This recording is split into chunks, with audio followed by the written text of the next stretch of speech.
So I'm going to jump right into the background illustration. So this is an illustration that Knut showed briefly yesterday, and that tells you the relative orientation and position of the NMC SMC with respect to the Milky Way disk. And this illustration is based on David Satton's paper in 2003, and which traced all the way back to Katina Basla's model in 2007. And what I care in this simulation or in this illustration is the outflows that we can detect through Ulysses sightline. The data set has been mentioned for a long time at this point. And first of all, I would like you to think about two questions together with me in this talk. The first is, what does the NMC outflows or galactic wings, if you prefer, look like compared to those in other galaxies? And I think we should put the NMC in a broader context of galaxy evolution and compare it with other galaxies to understand what it looked like. The second is, how does the Milky Way environment impact the gaseous structures of the NMC? And I think Andy has set a really great background as to what the NMC's gas look like in general. And I would like to explore this question a little further. First of all, the data sets. So the Ulysses data set is this really awesome data set that provides more than 100 sightlines in the NMC. And in the SMC, I'm not showing the sightlines here, but there are actually a lot of sightlines in that direction as well. And this is what the Ulysses sightline look like across the NMC disk. So on the dark circles here shows sightlines of massive stars. And this is DR5, which has 110. And the most recent data released, DR7, has actually 182. And the background image is a HFR emission. So what I wanted to highlight in this figure is later today, you're going to hear a lot more talks about 30 Doradas and outflows, for example. I'm not going to dive into any H2 regions, but I wanted to highlight that you see there are a lot of Ulysses sightlines sampling very well major star-forming regions in the NMC. At the same time, you do find sightlines here and there that got squeezed between H2 regions, and these are the regions with relatively quiet star-forming activities. So the Ulysses sightline is a really great data set to study how outflows change or react to different star-forming conditions across the NMC disk. I would like to show at least one spectrum of this data set because it is really cool. This is a very typical spectrum that you would get from any Ulysses sightline in the NMC. And you see typically 3 components and color-coded differently here. And in gray, you see the the Milky Way's ISM and intermediate velocity clouds. And these are stuff very close to us within a few kiloparsec. And then in orange, there is a cloud in front of the NMC that's moving at velocity about 90 to 175 kilometers per second. And the distance to this cloud has been constrained to be within 13 kiloparsec. So that is a cloud that you can see across the NMC disk as well. Then finally, this is the absorption in blue that shows the absorption from the NMC's ISM and outflows. And this is what I really cares about in this talk. Something I would like to highlight in this is you see that the HVC absorption and the NMC's outflow, sometimes they could mix together. And in about 60 to 70 of the Ulysses sightline, you see that there is a clear velocity boundary about 170 kilometers per second between the HVC and the NMC outflow. But there are some sightlines, I think as Suraj will show later today, is in 30 Doradas, there might be very high velocity wings. In this case, the 2 signals might blend it together. So we should be careful in terms of how we interpret the signal when you go to very high velocities. All right, so this is what the outflows look like across the whole galaxy. And I am kind of making this pixelated because I want to bring out the global pictures, but remember that this comes out of on 110/11 sightlines. You see outflows basically all over the place, with the bluer pixel shows you outflows that's faster at 60 kilometers per second, and the lighter blue shows you the outflows that's relatively slower at relatively quiet regions. And of course, near 30 Doradas, the outflow seems to be a little faster than everywhere else. And this is the column density of the outflow. The column density pretty much means how much stuff you get along the line of sight. And then in this case, you see that the outflows of carbon-4, which trace warm ionized gas, scales as a function of star formation rate surface density. And if you put this in the same 2D projections, you will see that the darker pixels here shows you a higher column density. So there are more carbon-4 outflows in regions with high star formation activities compared to the rest of the area. Now you know what the outflows look like. Let's come back to the first questions, which is what does the NMC outflow look like compared to other galaxies? Here I'm showing you not just the NMC. The NMC is in red data points here, but I compare it with a lot of star-bursting galaxy that we can find in the local universe, such as M82, right? So on the data points here, they are measured, either used very similar on the same instrument, so we don't have a lot of systemic errors in this case. And on the y-axis, I'm showing you the flux-weighted, so this is bulk velocity. And on the x-axis is the star formation rate surface density. You see that even though I'm showing you galaxies across 4 orders of magnitude star forming conditions, you find a universal scaling relation between outflows and star formation rate. There is this coherent picture as to how outflows are being driven by feedback under different star forming conditions. So I thought this is really remarkable when you think about how outflows look like in the NMC. The second question is, how does the Milky Way's environment impact the gaseous structure of the NMC? To answer that question, let me show you what the gas kinematics look like. So Knut showed this picture by different colors. Yesterday it shows you the rotation of the H1. And remember that in this rotation, you're looking at a line of sight velocity, so it includes the internal rotation and also the space motion. But none of those matter, because the thing I wanted to show you is what it looks like in ionized gas in outflow. So you see that in ionized gas, the rotation pattern resembles what is in the neutral gas, which is in the ISM. So what you can see from this figure is outflowing gas closely follows the kinematics of NMC H1 disk. So it is gravitationally bound, and there's very little disturbance in this velocity field by external forces, which means perhaps outflows are shielded by something. It is very well protected.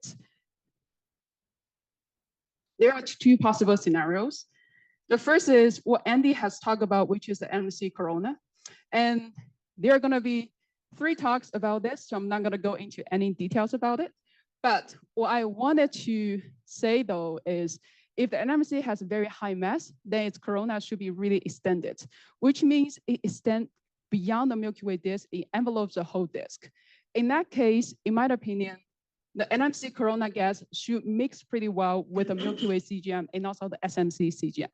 And as you will see in 15 minutes talk by Avery King, she will show that if you look at the ion absorbers near this system, it is very hard to assign a particular memberships between the absorber and the galaxy. The whole gas system is just so well mixed and it's such a mess.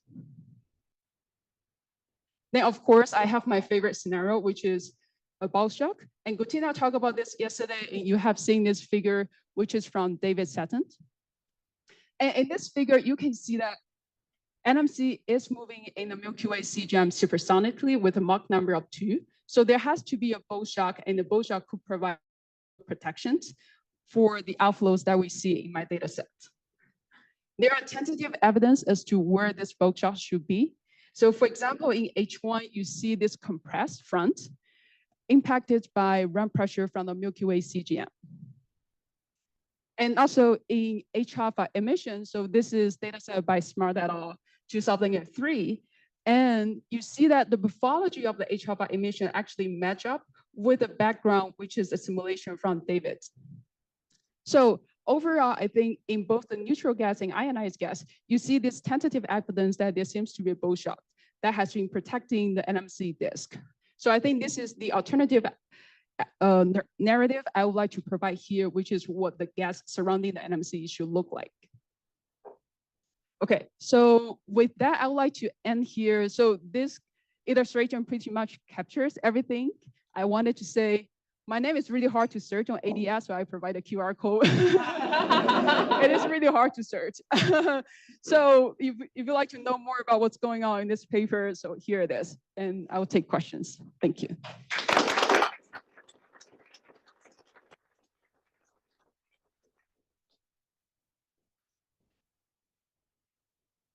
Nice talk, Ifeijing from CFA. The question is about the bone shock things you show here. Apart from the H alpha, did you see any other emission lines which can be used to diagnose the bone shock structures? Right. So I think it is kind of difficult. DK, I'm going to show one figure from your paper. I am sorry. So this is one figure from DK's paper where he shows evidence about a corona gas. But what I wanted to highlight in this distribution is you see in circles, those are on the sidelines. So in the sideline distribution, it's not homogeneous. We don't have a lot of sidelines in the leading part of the NMC to tell us what's the difference. What could be the difference before and after both shocks? So I think we need to get more data sets in the leading arm direction such that we can tell if there's any ionization differences in them. But that's a great question. Yeah. Suraj Paudel from Texas Christian University. I was wondering about how many sidelines did you detect the inflows? Because you didn't talk much about inflows here. Yes, so I don't have a slide for that. So for inflows, this is something I have been wondering for a long time. Across all the 110 sidelines, I find one sideline in silicon 4 that shows inflow. And the inflow is in the northwest regions. Where is it? Anyway, it's kind of, the inflow is near the N11, that's in silicon 4. And then in Sulfur 2, I do see some inflow in the region below 30 Dorados. And Knut mentioned this yesterday, that this could be the region that has a lot of weird kinematics going on. So that's where we see some hints of inflow. Yeah, just a follow-up questions to this. Because you are measuring the velocity centroids based on the weighting the flux, right? Yeah. And is there a chance like you miss the inflow from very weaker reticulated components, that otherwise will stand out if you treat them as individual components? Yes, that's a really good point. Yes, I do think there might be inflows that have been missed in this analysis because what I'm measuring here are bulk velocities. So they tell you what is the most massive stuff is doing in this direction. So there could be very light material that has been just average out in the analysis. So that's a good point. Yeah. Andy Fox, Space Telescope. Thank you, Yong, for this great summary. So you mentioned this really great point that all the gas velocities are mixed up, right? So it's hard to tell what is LMC, what is stream, what is Milky Way. And I totally agree. But I was just wondering, so how did you approach that? So when you study the outflow, how do you rule out how fast the LMC is getting? Like, it sounds like you got to 50 or 60 kilometers per second. Can you be sure there isn't anything beyond that? So, I mean, how do you solve that problem? I solved that problem by, basically, this is what I try to say. First of all, there could be very fast outflows, such as in 30 Dorados. I don't rule that out at all. But my concerns is if there are really fast outflows, say 100 kilometers per second, 200 kilometers per second, you are getting signals into the orange regions. And this is where the signal gets messy because there is a foreground contamination that might blend your signal. So I think it's like, there could be high velocity winds, and I think Kat might mention this later as well, but my concern is really how can you get very clean data sets and do an analysis to convince people that that is actually belong to the outflows instead of the foregrounds. So I think that's where my concern is. Yeah. Okay, great, thank you.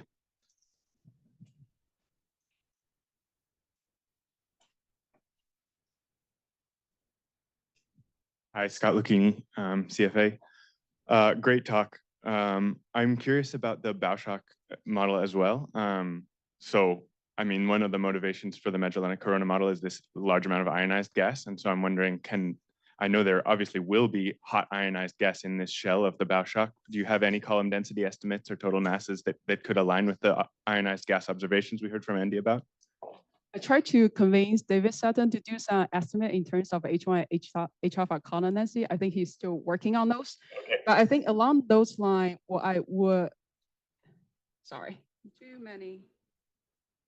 like to add is for any kind of simulation, I think I would like the simulation to be able to produce a compressed H1 edge in a simulated galaxy, and then the compressed H1 distribution should be much narrower compared to the stellar distributions. So the white circle here is actually the stellar radius as compared to the gas radius, which is in green here. So I think that's the first thing I would like to see in any kind of simulation, is to be able to reproduce this kind of structure, because we see this in observation in the H1 gas and also tentatively in H alpha. So I think it's like, whether there's a bow shock or not is still need to be tested observationally, but this is a separate narrative I would like to provide to this audience in addition to the corona gas that we have been discussed so far. Great, thanks. Any other questions? All right, let's thank Yongzhen again.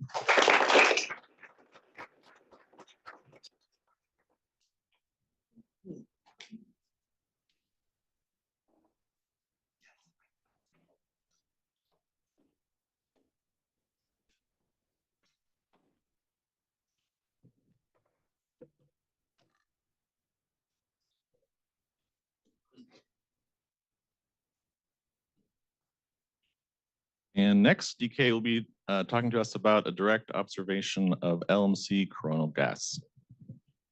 Thanks. Yeah, great to be here. Great to meet so many people that I've been reading so many papers about.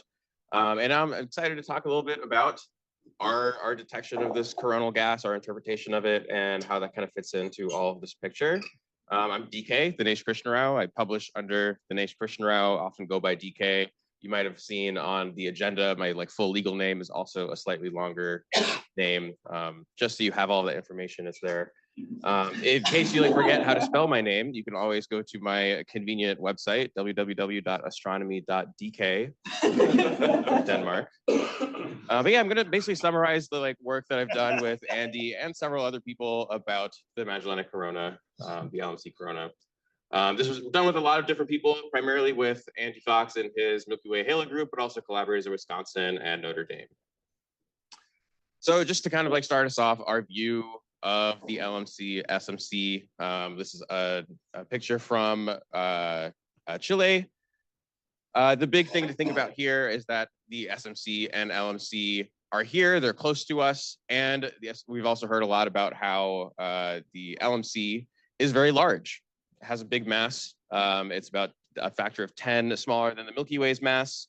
And all these recent measurements really show us that the LMC has quite a large mass and then should host its own CGM and bring in gas with it while it comes in. So Scott will talk a lot more about his simulations. I have just a brief little intro on some of his simulations. So this was his original simulations where the LMC comes in with a corona. Not pictured is the Milky Way's corona, which is also there and interacting with this system, but is bringing in a lot of gas. And it should be present today and leave behind things like the stream and contribute towards the stream along with other tidal forces and tidal stripping events. So the big key difference of this simulation includes a massive corona around the LMC at approximately its virial temperature at around 10 to the 5.5 Kelvin. It's about 300,000 Kelvin. So in the present day, we would expect this primordial corona to still be there in some form. It will be highly disturbed, highly perturbed, but we expect signatures of it to still be there, and that's what we're going to kind of look for here. So just a little bit of definitions. What do I mean by a corona? When I'm talking about a corona, I'm talking about a component of the galaxy's circumgalactic medium at CGM, but particularly one that is low density and volume filling. It should be centered on the host galaxy. The volume filling, low density part is the important part that I want to kind of stress on, distinct from individual patchy, clumpy clouds that you might also expect in CGM. But the other important part is that its temperature depends on mass, just from kind of back of the envelope virial theorem gravity. And the LMC's mass gives us a very convenient virial temperature to expect. Convenient because it's not too hot, it's not too cool, it's just in this nice sweet spot that we can probe it with UV absorption. So in the Milky Way, we can't really see the corona in its hotter phase using absorption, but there are several absorption lines that can probe at the temperatures that we would expect to see an LMC corona. And that's what we're going to go after using archival HST and FUSE data. So over like 30 years worth of observations in the archive from both HST and FUSE. So I'm going to kind of just construct this picture of our study, what we did, what we found. So this is just H1 focusing on the Milky Way currently. Just to kind of orient yourselves, the midplane of the Milky Way and the South Galactic Pole are kind of highlighted here. And then this is the XMC system in some form. It includes elements of the leading arm, the stream going down to the south. LMC is what we're centering ourselves on here. And there's a little bit of like Milky Way contamination in this map, so if I point that out.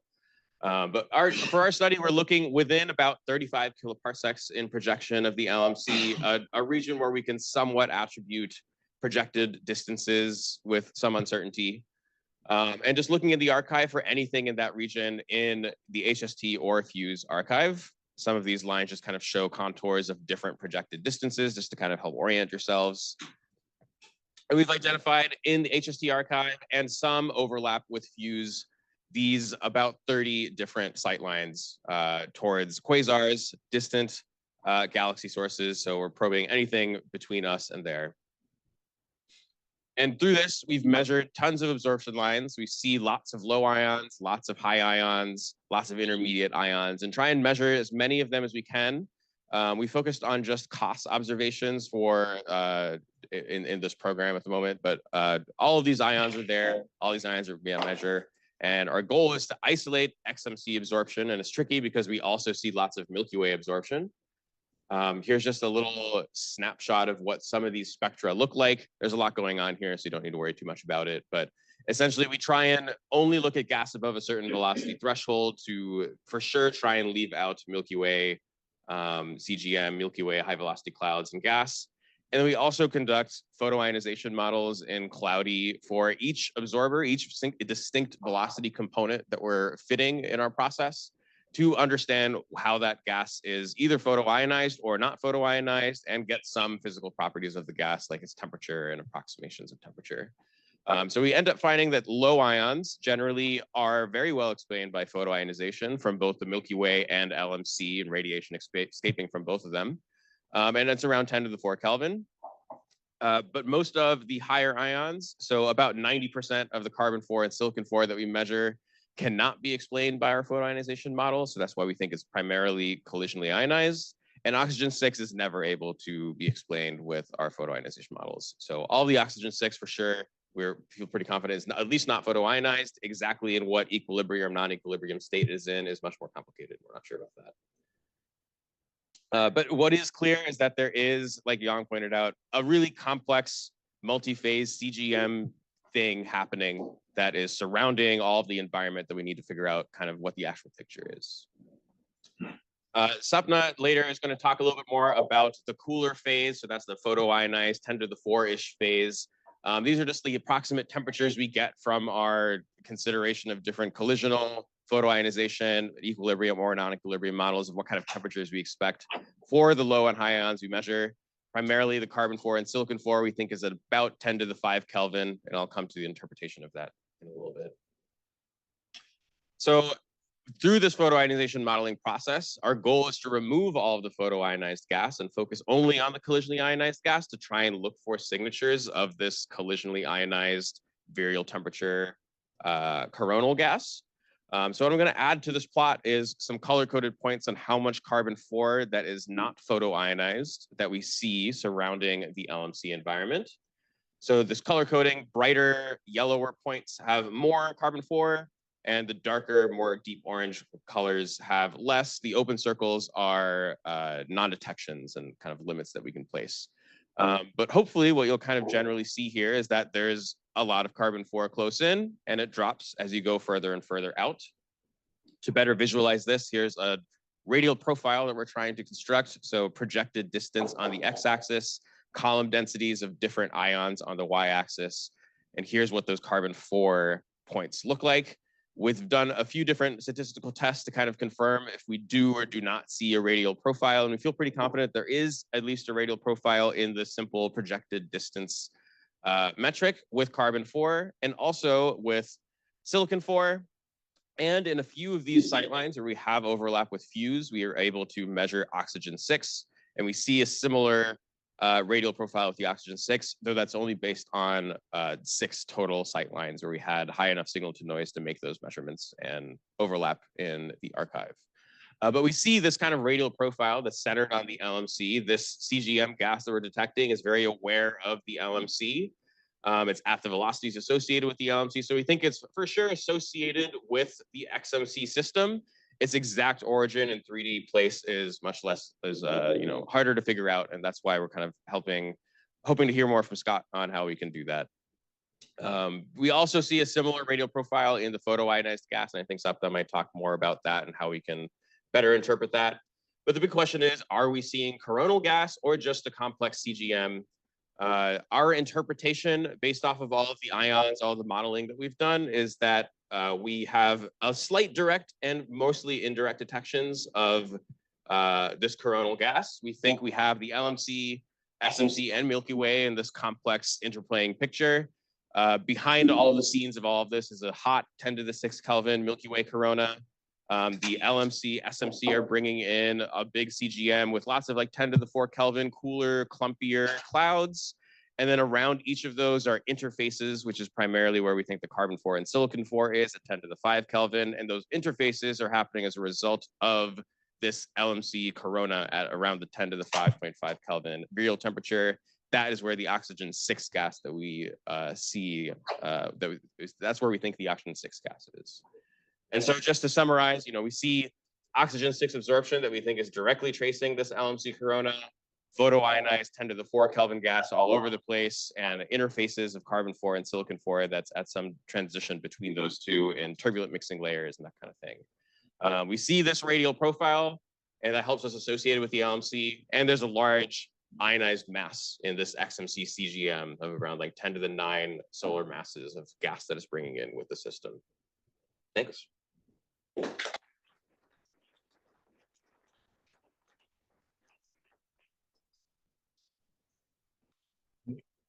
Any early career questions?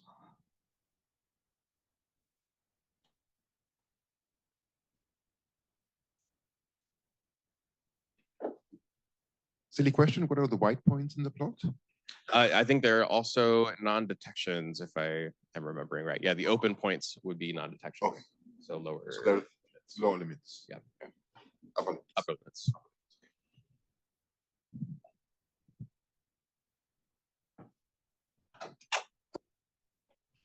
Thanks for the awesome talk, DK. I'm wondering about the SMC. And so can you go back to the plot where you show the spatial distribution? Yeah. So are your detections around the SMC at like significantly different velocities than you expect SMC gas to be? That's a great question. I have maps. I think there's a map in the paper that includes a velocity moment map of the H1 compared to our like average mean velocities of our columns. I'm not remembering offhand how like close to the SMC versus just general kind of XMC system velocities they are, but I can check. Okay, cool. I'm like, wondering about what the effect of like even as less massive as it is companion would be on the corona. So yeah, cool. I'll look.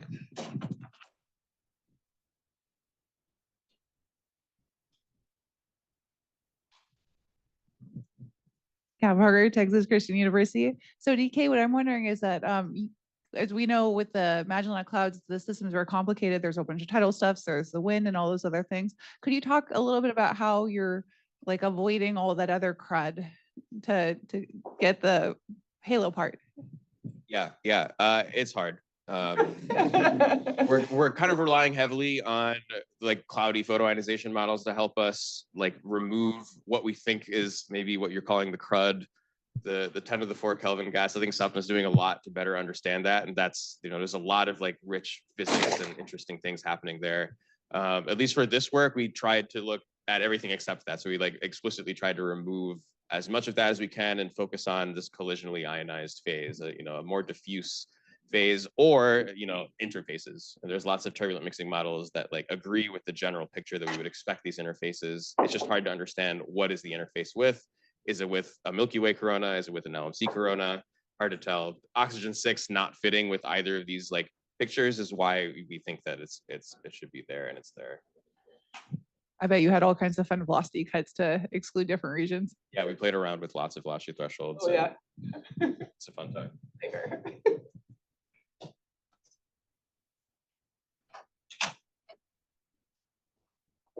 Hi, DK. Thank you for the awesome talk. Can we go to the radial profile? Sorry, which one you said? The radial profile of the C4, yeah, this one. One thing I noticed is that the O6 component is collision ionized, and C4 and S, like silicon 4, has some collision ionized components and also the photoionized components. But then the slope, the change in column density in respect to impact parameter seems remarkably the same. Could you comment on that? Yeah, I think that's like a key part to our interpretation as well, because they're following very similar profiles, very similar slopes. That's why we think all of these are connected in some form. And that's why we think the interfaces are LMC based gas that it's interfaced like. So like the carbon-4 gas is around interfaces between cooler clouds that the LMC system is bringing in, along with the corona that the LMC is bringing in. So all of it is kind of like following a similar radial profile, coming from a similar origin, following similar properties, similar radial profiles. That's kind of the interpretation we're making there. But would you expect a similar profile even the photoionized gas and collision ionized gas are combined for C4 and silicon 4? That's a great question. I can't remember offhand, especially for carbon-4 and silicon-4, how much it changes when you include it. Most of it was not well fit with photoionization, so there was like relatively small amounts that was removed. Most of the photoionized explained gas was very close to the LMC, so like likely more ISM mixing of the LMC. It was pretty hard to like actually figure out what is in the like LMC disk itself as opposed to other parts, and all of the work that Kat and Yang are doing are, also there's a lot of difficulty there. Thank you. All right, let's thank DK again.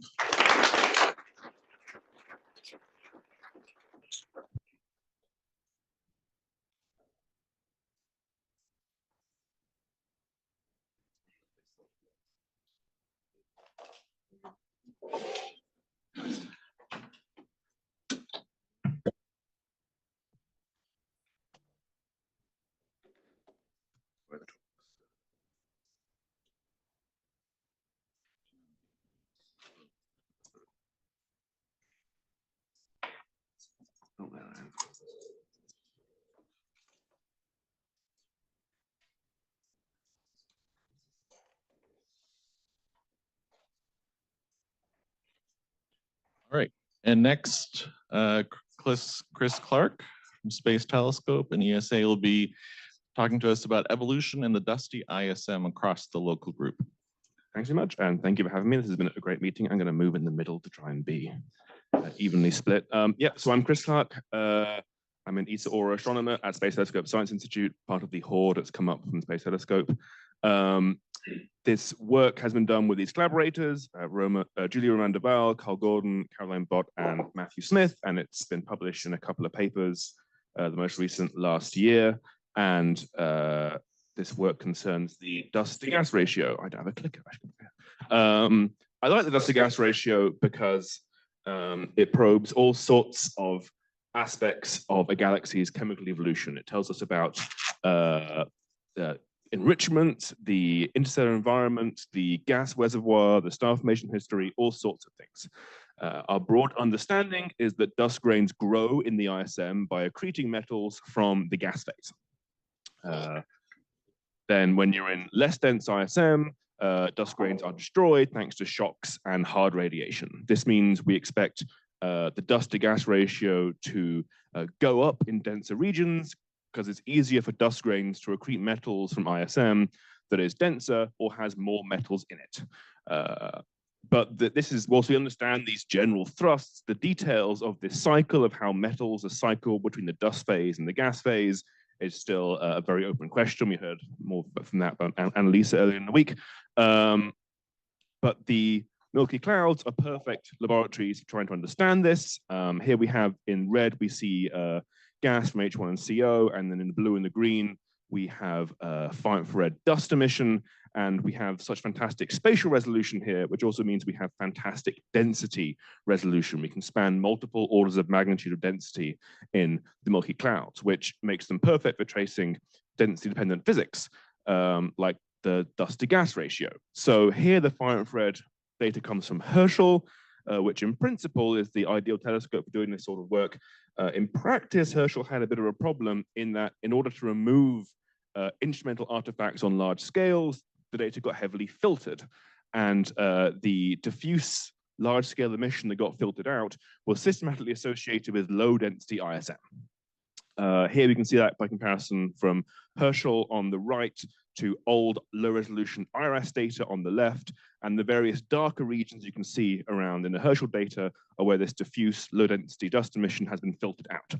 Now you can just try to use the low-resolution data from telescopes like IRAS and Planck to study this diffuse component. However, the resolution is about 30 times worse than Herschel, and that means they can't resolve the compact dense ISM. So with all telescopes missing sometimes high density ISM, sometimes low density ISM, this makes it very hard to study density dependent physics like the dust to gas ratio. Now, this is a problem that people in radio astronomy deal with all the time. If you have high resolution data that's missing the large angular scales, you combine it in Fourier space with low resolution data that captures those scales. This process is often called feathering, and here's an example of how that process works for far infrared data of the SMC. It's not as easy as this in practice, and there's a reason why people rarely try this in the far infrared. All your telescopes have different filters, different calibrations. Your source SED is evolving dynamically within your bandpass, and even low resolution telescopes like IRAS miss emission or have problems with emission on the very largest scale. So in the end, we had to involve IRAS, Planck, Herschel, and even COBE data following this flowchart of doom to combine all the data in Fourier space. I won't bore you with the details, but the upshot is that it worked. Here is a before and after for a portion of the SMC, and you can see there's much more diffuse emission preserved in our new map on the right, whilst we also keep the high resolution as well. So this is fantastic. We have this not only for the Milky Clouds, but also M31 and M33. So we have this wonderful trove for the entire local group, and this data is all public, so I encourage you to go use it. And so with this data, we then did pixel by pixel SED fitting for all of the many millions of pixels in this data. Here we can see parameter maps with each column being a different parameter. We have dust mass surface density, dust temperature, and then various dust SED shape parameters driven by the physical properties of the dust. This then gave us high resolution, many order of magnitude density spanning dust maps, which we can combine with the gas data for these maps of the dust to gas ratio in these galaxies. And you can see here there's lots of variation with radius, with density. The lower metallicity SMC has lower dust to gas ratios throughout, as we might expect. But where things get most interesting is on this plot here. And if you remember nothing else from this talk, please remember this plot.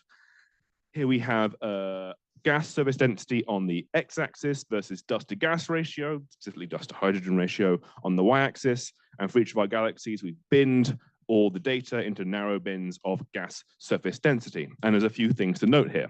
The first is that all four of these galaxies are showing a lot of evolution in the dust to gas ratio with density. We're seeing almost an order of magnitude in M31, even more than that in the SMC. And this is far more variation in dust to gas ratio with density than has been seen before, and this has been enabled by our lovely Fourier combined data sampling all the angular scales. This is evidence for very strong grain growth in denser regions, and also presumably efficient grain destruction in the less dense regions. Another thing which I find very interesting is that M33 in green and the LMC in purple follow very different paths on this plot, which isn't what I expected going in. These are galaxies with similar masses, similar metallicities, similar star formation rates, but they're doing very different things in this parameter space. M33 is closely following M31, in fact, whereas the LMC is off doing its own thing.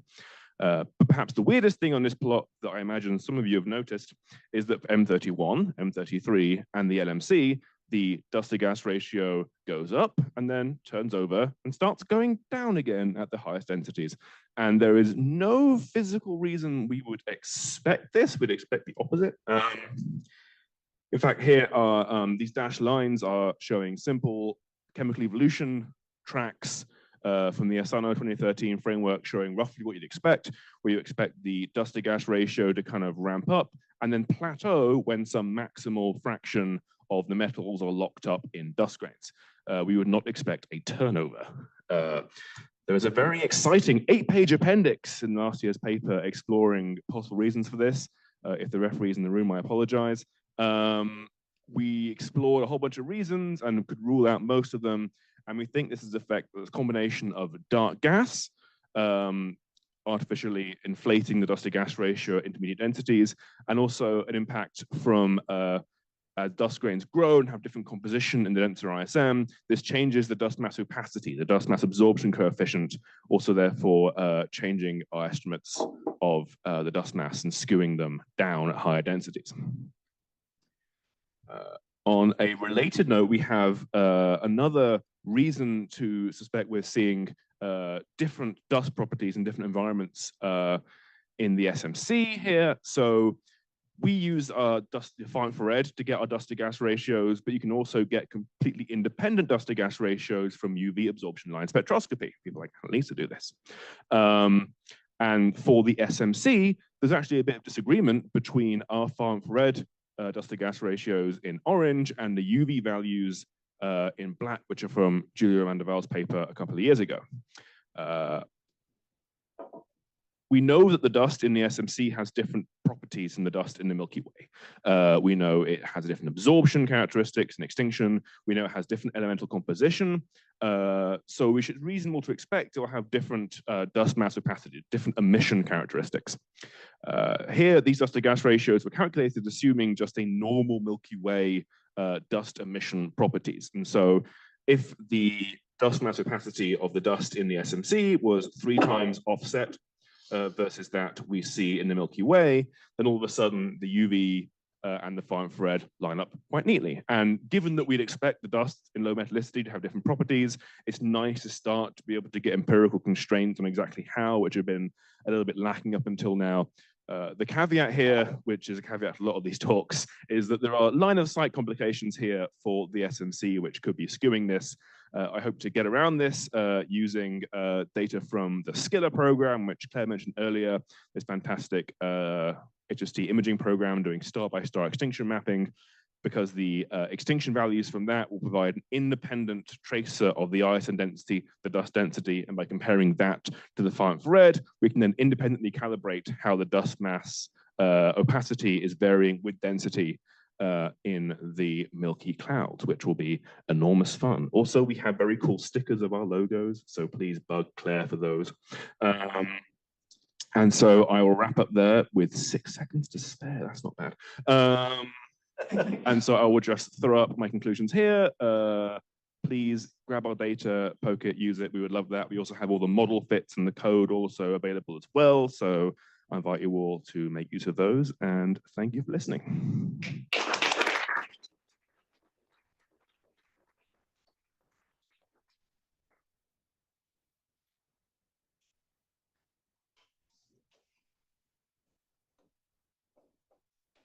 Hey, Chris, great talk.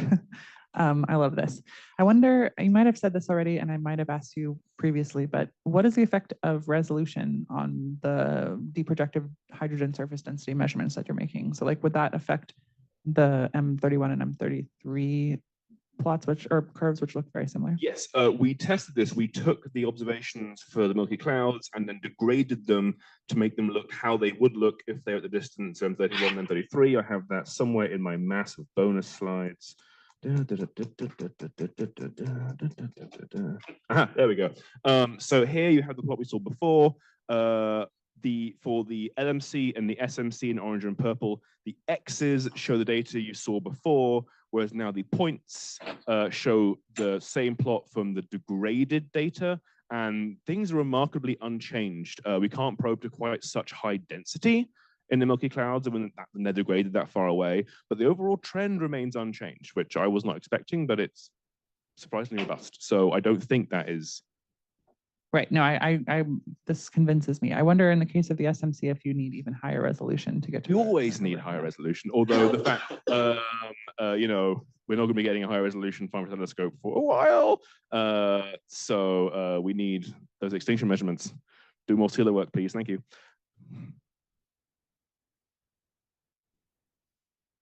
Oh, Carl had a question. I was like pointing that way. No good deed. Thanks. Great talk. So did I understand correctly? So is the dark gas explanation for the turnover in the dust to gas ratio, is that evidence for accretion of metal pore gas? Or could it be?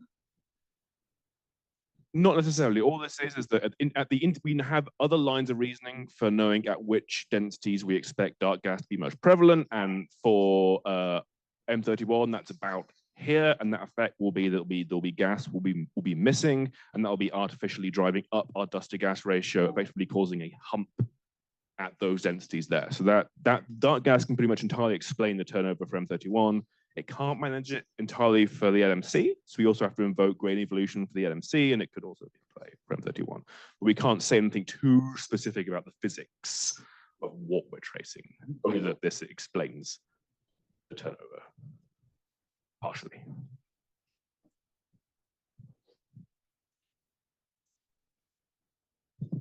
Tavisha Damardana, NYU.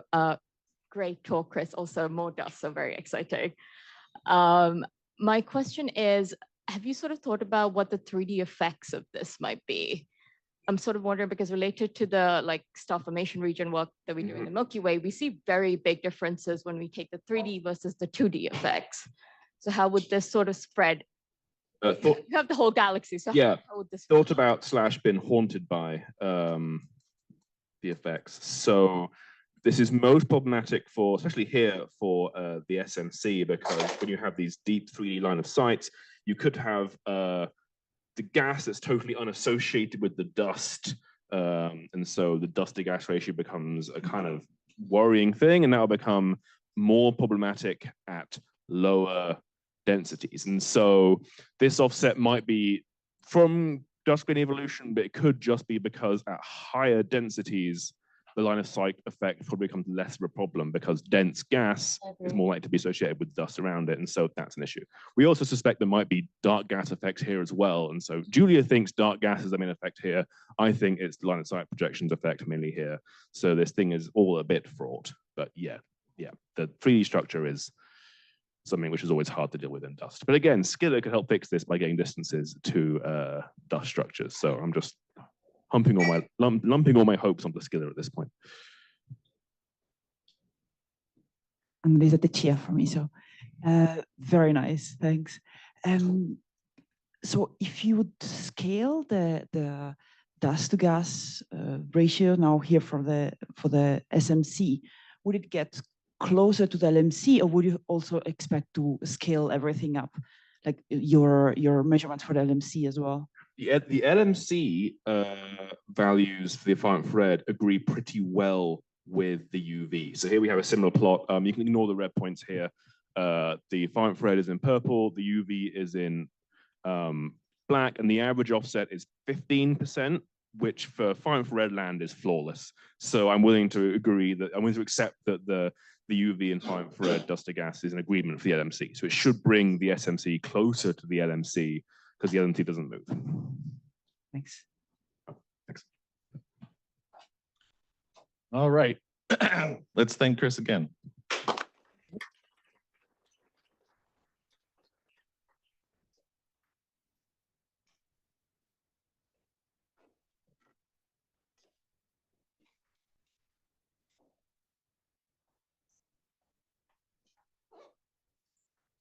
don't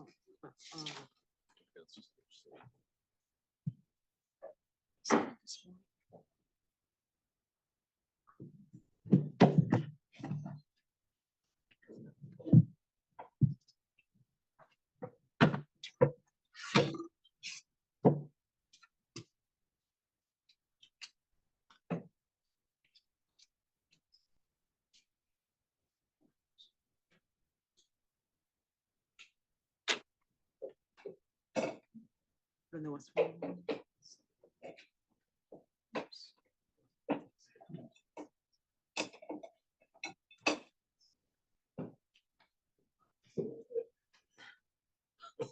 Oh my goodness.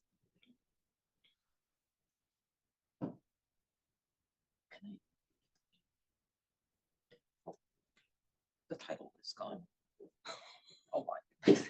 Oh, yeah, I got it. Awesome. Is this a point? No, this one.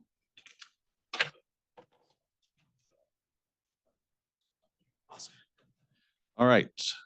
And now Dayon Avery Kim from Columbia will be talking to us about identifying H1 emission and UV absorber associations near the Magellanic Stream. Hi, everyone. I'm Avery Kim.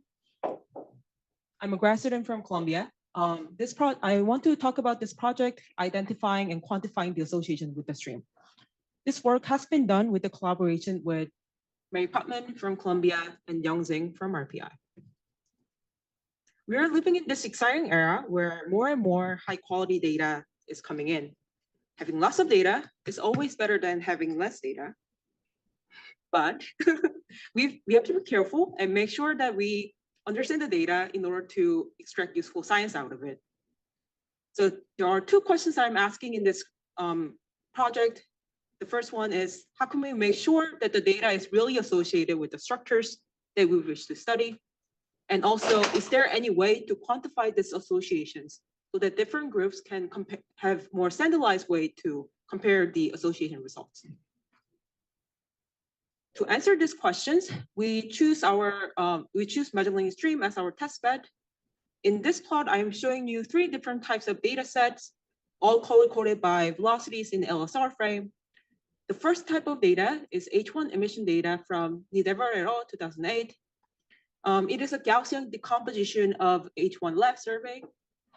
The second type of data is catalog of nearby galaxies from Karentsov et al. 2013 and Putman et al. 2021. In this plot, I'm showing you the galaxies that have hydrogen mass greater than 10 to the 5 solar masses.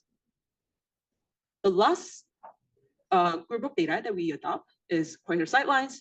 We have a total of 92 quasar sightlines from these 5 different studies that are indicated by the shape of the markers. So we have a lot of data now. How can we tell this data is associated or not associated with the stream? If we see the stream as a cluster, we can use clustering techniques to answer this question. A cluster refers to a group of data points that are similar to each other in some way based on certain features and characteristics.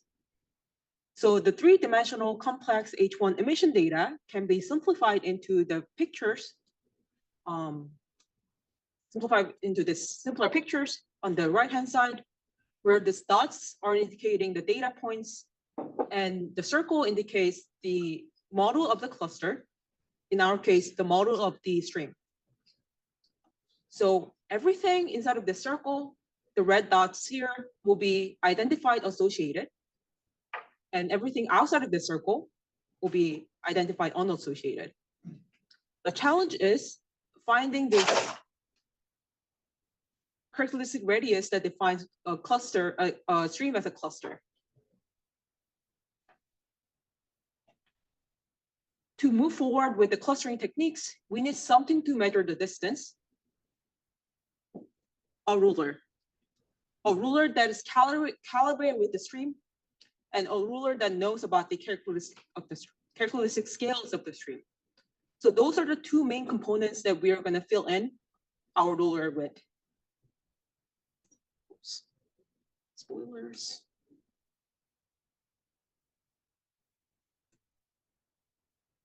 There are a lot of steps involving into filling this ruler, but it can be separated into two big steps.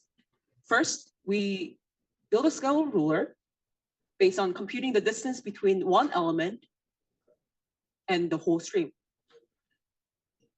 So, for example, in this plot, I'm showing you all the H1 emission elements in gray, and this red small cross. I'm not sure you can see this, but this is one emission element that we found.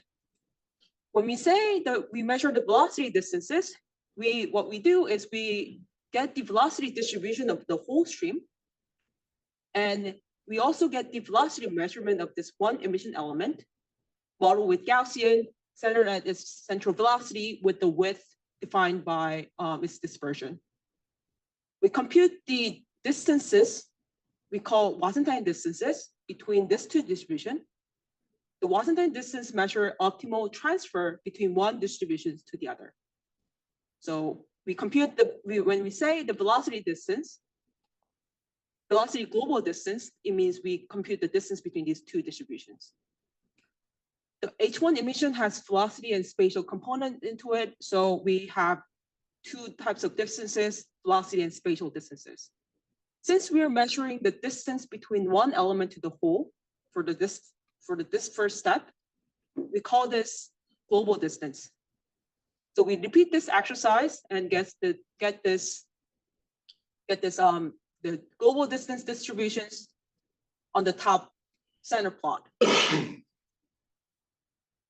We fit the score functions, setting the most populated global distance as the highest score. These are all arbitrary because we can decide on what to put on the score, what to put on the scales of the ruler. And this process is equivalent of getting a ruler with the scale. So now we have ruler with the scale. How can we do, what can we do with this? So we go on to find the characteristic scale of the stream by computing the different types of distance, because we cannot rely on scale of the ruler to directly determine this, because it only tells us the scale of the ruler only tells us the distance between one element to where most data is lying. So we compute the separate distance called local distance between one element to its kinematic and spatial local regions. So what I mean by kinematic local region is that this red dots here are the kinematic local of this point X, and this sky blue patch here are the spatial local region of cross component. So we evaluate the distance similarly with the two distribution using Wasserstein distance, and we evaluate the score based on this local distance with the ruler that we already constructed. And as you see, we see this clear break when the score is 0.9. If we translate this into more visual form, what we found is that all the elements seems to score greater than 0.9. So we define this characteristic velocity and spatial separation of this H1 in the stream as 111.7 km per second and 25 degrees. So now we have completely the ruler with the scale, and it knows about the characteristic scale. We can convert this in mathematical form with this equation. The W here are the local distances. Each are normalized by the the characteristic scale of the characteristic velocity and spatial separations. And we call this a sigma metric. So whenever I refer to sigma metric, you can think of, we have this ruler and we measure distance. So what we can do with this, so we have sigma metric to determine the H1 associations. So in here, I'm showing you in red the regions that has high sigma, which means it has higher distance comparison to the norm. So the red regions are spatially and kinematically further from its local environment comparison to the characteristic scale of the stream. Usually the division of the norm means like complexity or anomaly. Two interesting things that we found is that these regions are actually coincide with the region that has two colliding H1 flow where the two filaments are ending, and also kind of has good area of LMC and SMC region where the complex kinematics are expected. We can go on to find the observer associations with sigma. Assuming that these observers are associated with either the stream or the galaxies nearby, we compute the sigma between the observer to the stream and observer to galaxies and find out which one has smallest sigma. There are more complex steps included in this, but I'm gonna make it short to, for the time constraint. In this plot, I'm showing you the result. The blues and sky blues are indicating the stream, primary and secondary stream associated observers. Orange is galaxy associated observers, and white is uncertain. As you see that there are multiple observers with different colors, that means the sideline can have multiple observers at different velocities, and they can have different association. And so we show it as a circle with tricolor or bicolor. In below, I'm showing you the 9 galaxies that are found to be associated with any one of the UV observers in this data set.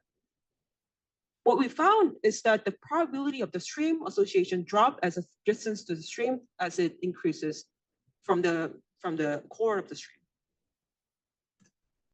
So we have this. What can we learn after identifying UV observer associations? What we do is we separate the analysis based on the associations, and we get pretty interesting results. I want to show you a few highlights about the Magellan stream. In here, I'm showing you the column density as function of Magellan longitude and Magellan latitude on the bottom. Blue are the ones that are associated to stream, and the orange ones are galaxy associated, and then green ones are uncertain. As you see that the stream associated observers tend to have higher ion column density, about 0.5x for all directions comparison to galaxy associated or uncertain observers.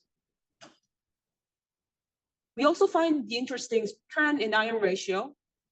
In this plot, I'm showing you the carbon 2 to carbon 4 ion ratio. Circle ones are stream associated observers, square galaxy associated, triangle uncertain.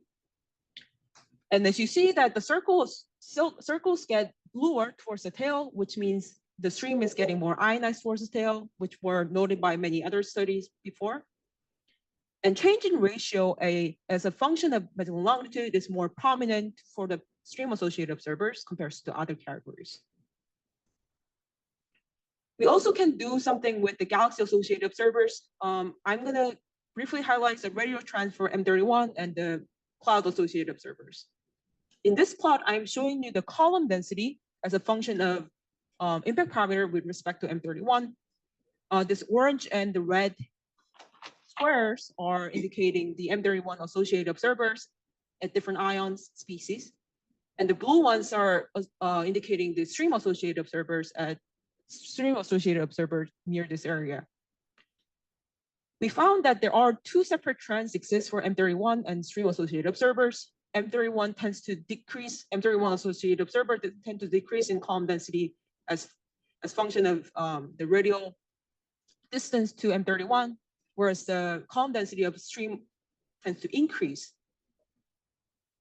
We also found that the boundary between M31 halo and the ionized envelope of stream may not be well separated from the distance from the region we see where M31 is around 100 to 300 kiloparsec. We also examined the radial trends of the clouds. In this plot, I'm showing you the similar thing, the column density with respect to impact parameter that is evaluated in SMC and LMC. And unlike M31, we didn't really see a clear, 2 separate trend between stream associated or LMC and SMC associated observers, which indicates the gas near stream and the clouds seems very well blended. The ion observer close to clouds actually are more likely to be associated with the stream in our analysis. That means they are kinematically more similar to the stream than the SMC and LMC. I'll put a summary slide. We implement a comprehensive statistical technique to quantify the association with the stream using both kinematic and spatial information. Our method is good at finding anomaly in emission data, but not only for emission data, but any types of data that has spatial and kinematic information. And it is good at evaluating the association of line of sight data, like association data, to the structures of your interest. I'll end here and take questions. Thank you.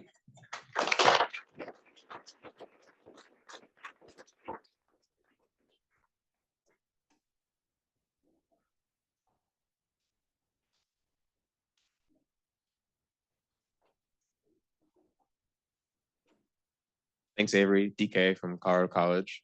I'm curious about the kind of like rulers and the characteristic sizes and velocities that you used. How sensitive like your findings are to what those characteristic values are. And I'm kind of also thinking about H1 being, a potentially different phase than many of the UV absorbers, and how some of those characteristic lengths and velocities you chose could change if you are looking at a different phase, that kind of thing. The ruler will change if there are different data set. We haven't really experimented with different phase like data other than H1 data, so I cannot really confirm how sensitive it is comparison to other phase, but it'll change if we use different types of data set. Thank you. Hey, hi, I'm Sapna from Space Telescope. I am wondering how the impact parameter for the stream absorber is defined? Stream absorbers. Like the absorbers which are coming from the stream, how you are saying that impact parameter is related to what? I'm not saying impact, I'm not evaluating the impact parameters. I'm evaluating the impact parameters with respect to XMC and LMC. Okay. Yeah, I'm not evaluating the impact parameters of the stream directly. Okay.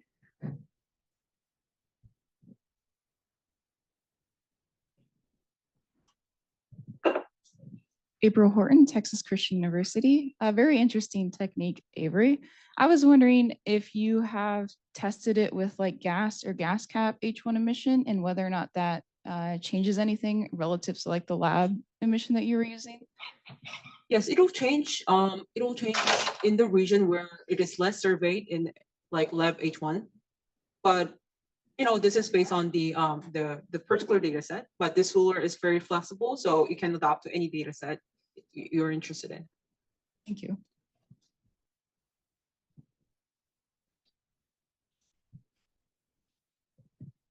Kat Parker, Texas Christian University. I was wondering, as the Magellan Extreme is really long, do you have like a constant ruler throughout the entire length of the stream, or does it kind of vary depending on where you're at? Because like, like for instance, we don't know if the stream is like pivoting or anything weird like that. That is a great question. What we do is we sample the nearby area. So when I say the local distances, what we do is we find the patches of the stream that are closest to the sight lines or the elements, and then we survey those as a local distance, and we evaluate our ruler based on those. And then so is the length of your ruler like shorter when you're closer to the Magellan Clouds and like longer when you're like towards the tip of the stream, or is it pretty constant? So we set the maximum about 8 degrees. Okay. Yeah.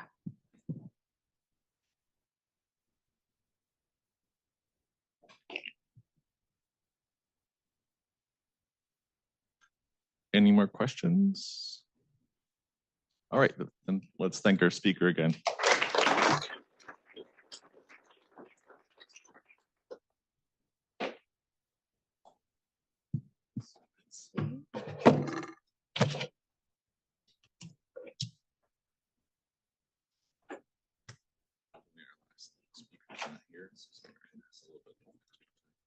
Ooh, very exciting.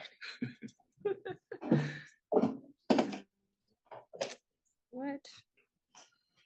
Yeah, just wait.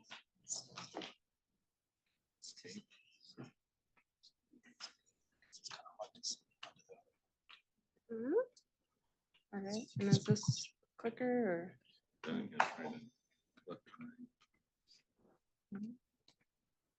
Yeah.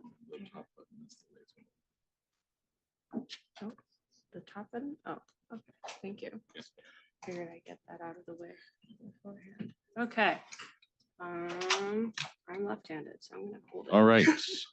And this is actually a last speaker for this session because our Chris Clark couldn't be here. So Christina Lindberg from Johns Hopkins University will be talking to us about constraining the 3D ISM structure of the XMC with Scilla. Hello, so my name is Christina Lindberg. I'm a graduate student at Johns Hopkins. I primarily work with Claire Murray at Space Telescope and a bunch of other of the astronomers in the ISM star group over there. So it's been very exciting to have a whole cohort of us here. So today I wanted to talk about constraining the 3D ISM structure within the XMCs, primarily using the Scilla data. We've sort of had a soft launch of this topic, I feel like multiple times throughout the week. So today I hope to finally clarify everything and answer any questions people might have. Right, so the obligatory survey overview. So Scilla, as has been mentioned previously, is a pure parallel HST imaging survey. It's operating alongside the Ulysses survey. And as a result, this means that we can get really deep photometric coverage from anywhere from the near UV to the near infrared with the Wide Field Camera 3 telescope on HST. And so essentially anytime Ulysses is getting spectroscopic observations of massive stars in the SMC or the LMC, we're right alongside their slightly off angle getting photometric images. So this is very exciting for us. We're essentially getting a ton of photometric info for free. And so the first data release that's coming up soon is going to consist of 96 fields across the two Magellanic Clouds, which is composed of over 300 orbits of HST data. This is going to be in Claire's second paper of the year. And then future releases will include slightly more data along with photometric catalogs and a couple more fields that have come in afterwards. And so some of the primary science goals we have for Scilla that have been talked about so far this week have been probing the detailed star formation histories. This is something we've been doing with Christopher Quinn, Roger Cohen, and Claire Burhan. And so we've heard a bit about that on Monday. We're also really interested in studying the resolved dust properties and how they vary within different interstellar environments. This is something Chris just talked about. And so I'm really interested personally in constraining the multidimensional structure of the ISM in the magic clouds. And so that is sort of what this talk will be focusing on specifically. And when I say multidimensional structure, what I'm really trying to get at is what is the distances to the dusty grass structures in the different clouds. And so I'm going to go through sort of the ideology behind how we could do this with the Scilla data, what techniques are we using, and what's the sort of projection of results to come. And so if I paint a very simplistic picture, you know, we're observers here in the corner. There's some dust structures along the line of sight, and there's stars interspersed. You know, the younger stars are probably more correlated with the gas structure. Older stars are more homogeneously distributed.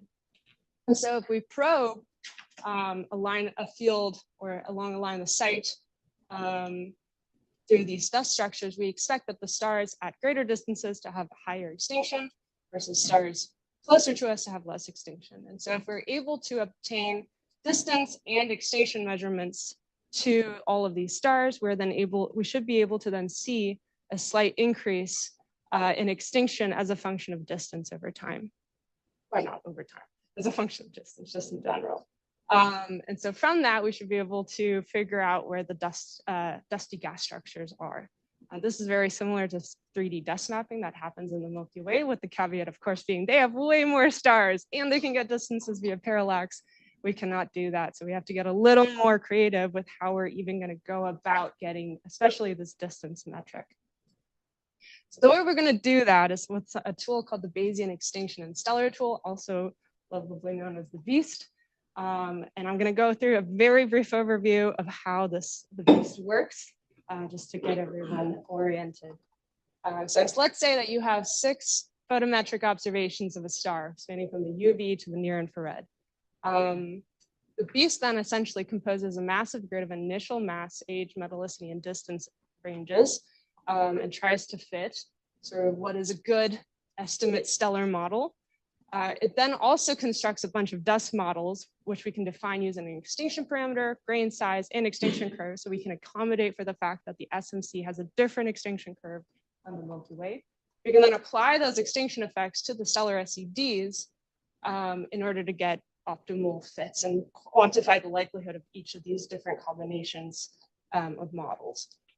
We then apply, to honor the Bayesian and the Bayesian Extinction and Stellar Tool acronym, we have priors that we can assign in order to weight the ultimate posteriors of these different model fits. So we know, for example, massive stars are far less likely to exist than low mass stars. And so you can essentially put on a conditional on these model fits stating that, if a star is a massive star, it has to have really strong evidence for it, right? We don't want to just have a low mass star having, or a massive star having the same chance of being fit as a low. I'm mixing that up. Anyway, you guys get what I mean.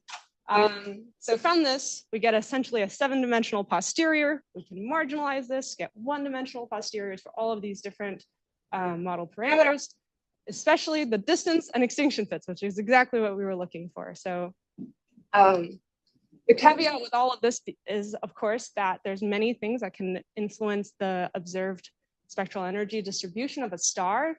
Anywhere from the extinction can have an effect, the temperature and the distance can all simultaneously influence this observed flux. And so we really, the big caveat is that we need broad wavelength coverage in order to break these degeneracies. And so that is sort of essentially the crux of Scilla is we have a lot of fields with high band coverage or multi-band coverage. And so only with that are we really able to break all of these degeneracies and get really high quality fits. And so we tested this recently with some simulations just to see, how well did the beast do at recovering a sort of simulated cloud. This is very idealistic, of course. So we put out we set out a stellar distance distribution. We made it exponential, centered at like 62 kiloparsecs just for the heck of it. Added some foreground dust to all the stars, and then at 62 kiloparsecs, we added a dust layer. This is, again, highly idealistic. This is not physically, what we're expecting to see in all of the cases. And so any star behind this dust layer is going to have some amount of extinction. This isn't exactly, we modeled it as a log normal, so this is just the mean of the log normal distribution of AV, but on average, they then end up getting roughly 3 magnitudes of extinction added to them. And so this is sort of the input distance versus extinction plot that we see almost all the stars in front. By the way, it was like 10,000 stars, not like the 10 I plotted here.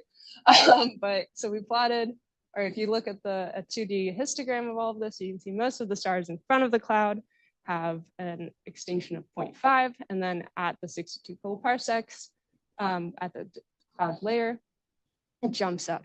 And so when we fit it with the beast, we get very promising results. We can see that for the majority of the stars are fit near the 62 kiloparsec range, which is where the exponential distribution for our stellar distribution peaked anyway. And we also observe a similar 3 magnitude cloud structure at the same distance structure. So this is, of course, very idealized scenario. There's a lot of other testing we need to do to see, how does incorporating different priors into the beast model change these results? To what level of magnitude change are we sensitive to? And what is a good grid range and resolution for the different parameters? So there's a lot of testing that still needs to go on, but we're fairly optimistic. And so one of the test cases I just briefly wanted to point out in this example, or for this whole science case, is the 30 Doradus example.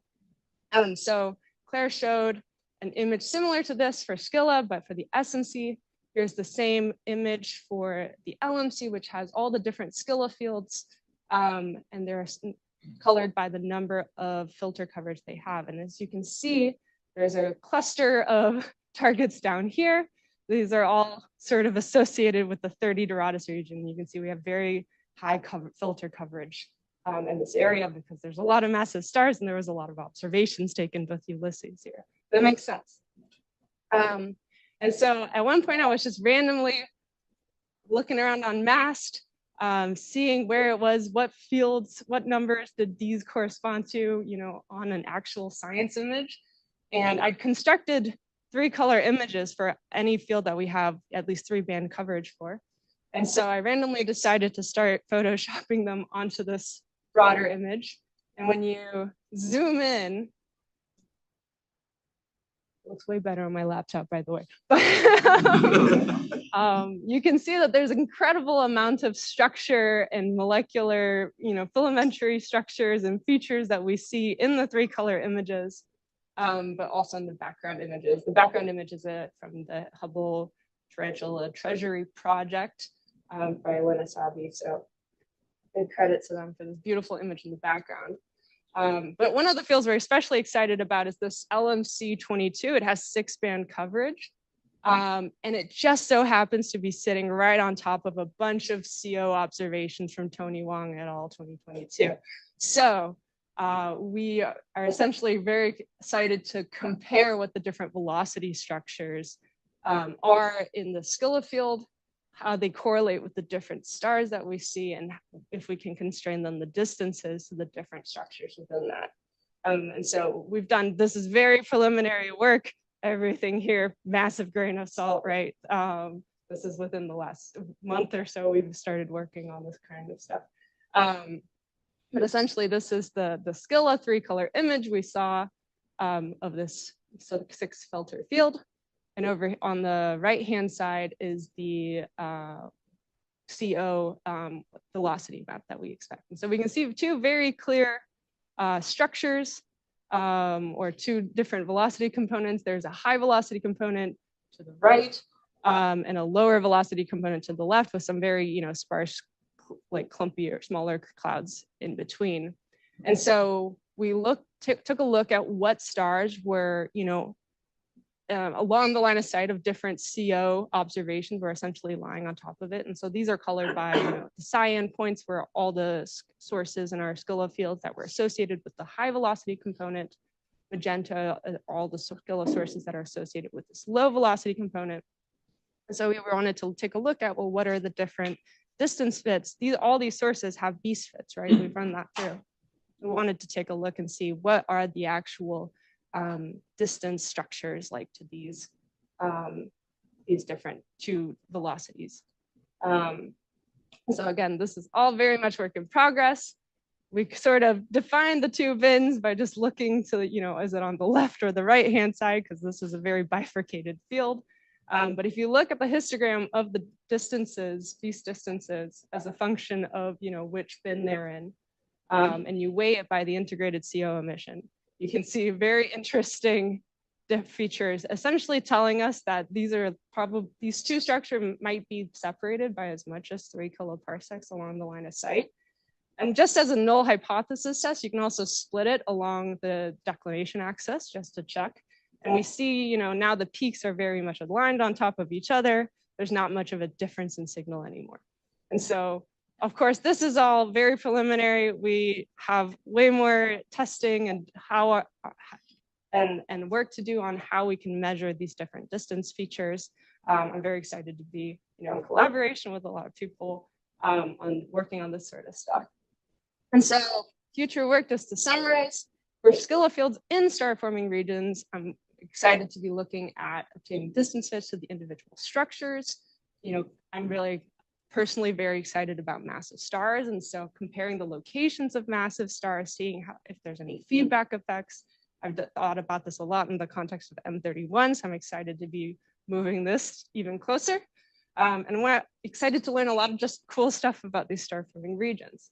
For all the other Scylla fields where there's not necessarily, these massive structures, we're not expecting as detailed and a complex of a picture. And so we're planning to just try and obtain singular distance fits to those regions or to these fields. But from this, we can then try and correlate these any diffuse emission along the line of sight with gas cap H1 emission and construct a global 3D model of the XMCs. And this could, hopefully help simulators actually constrain the total 3D structures of the XMCs and thereby their dynamical history. And just for fun, help Chris Clark also with his dust to gas ratios. So thank you so much. I will leave it off here.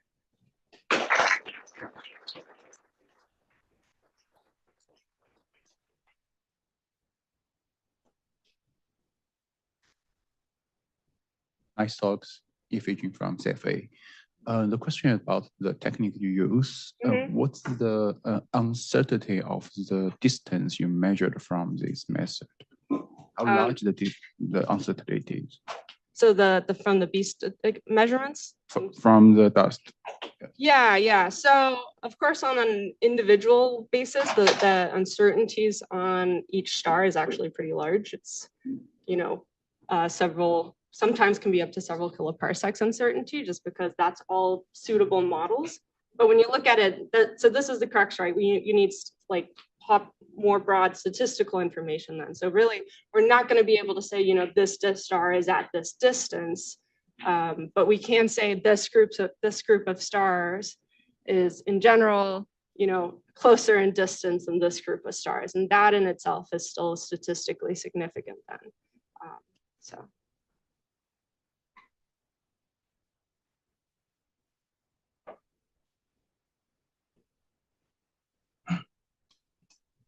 Hey, Sebastian Kamen from Liverpool. This technique looks very interesting with respect to especially star-forming regions and massive stars. Do you think that binary stars could, to some extent, kind of make this more difficult?